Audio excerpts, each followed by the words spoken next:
Today, we're diving into a really powerful story. It's about family, it's about ambition, but it's also about the hidden price we pay when we chase this idea of a better life through education. And really, it all comes down to one single fundamental question. So what is the true cost of a better life? I mean, is it just about the money you spend, or is there something deeper, something more personal at stake? We're going to explore all of this through the eyes of a young boy named Satya. All right, let's set the scene. First, we meet Satya. He's just a happy kid. Loves his friends, loves his government school, everything's good. But then, one single event happens, and his entire world gets completely turned upside down. And it all starts, as these things so often do, with something as simple as a game of cricket. The match gets a little too heated, it blows up into a full-on fight, and next thing you know, Satya and his friends are sitting in a police station. Now, for his parents, this is it. This is the last straw. The fight itself? That's almost beside the point. For them, the real problem is the school, the environment he's in. And his mother is just resolute. For her, seeing her son at a police station isn't just about a little childhood fight. No way.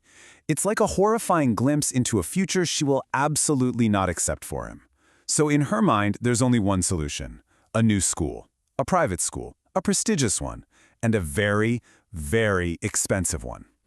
So, just like that, the decision's made. Satya is ripped out of the only world he's ever known and thrown into this completely alien environment of a private English medium school. And the culture shock? It's immediate and it is absolutely brutal. Right away, he gets branded with this new name, local. And this one word, it becomes a weapon. It's basically code for everything that makes him different. He's poor, he's from a government school, he's not one of them. It's a label designed to do one thing, make him feel like he will never, ever belong.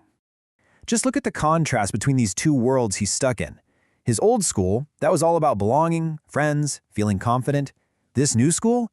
It's the complete opposite. Alienation, bullies, and this constant nagging insecurity, especially because he's struggling with English. See, he didn't just change schools, he lost his entire community. And then he asks his dad this simple but just heartbreaking question. He's just a kid, trying to make sense of this new social ladder that he never even knew was a thing. He's trying to figure out why his background suddenly makes him a target. Okay, so while Satya's fighting these daily battles in the schoolyard, there's another fight going on. It's a silent, desperate battle that his family is waging at home, just to keep him in that school. The cost, 2 lakh rupees. That is the staggering amount of debt his father takes on. And look, that's not just a number on a piece of paper. It's this crushing weight hanging over the entire family, a constant daily reminder of the incredibly high stakes of this gamble they've taken. And that price, it's paid by everyone. His dad is just drowning in debt.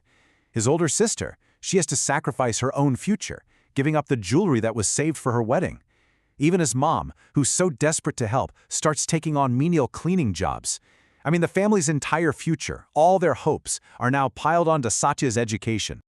But this is where the story takes a really dark turn. Because the very system, the very school that was supposed to save Satya, ends up being the thing that condemns him. And it all leads to this moment of just profound, profound humiliation.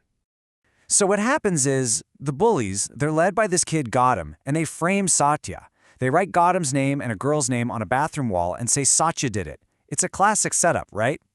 But the thing is, the school administration, they don't actually care about the truth. All they care about is their reputation. And the local kid from the government school, well, he's the easiest person to blame. And honestly, the poor kid never stood a chance. Just listen to what the school staff actually said about him. They don't see a student, they see a problem.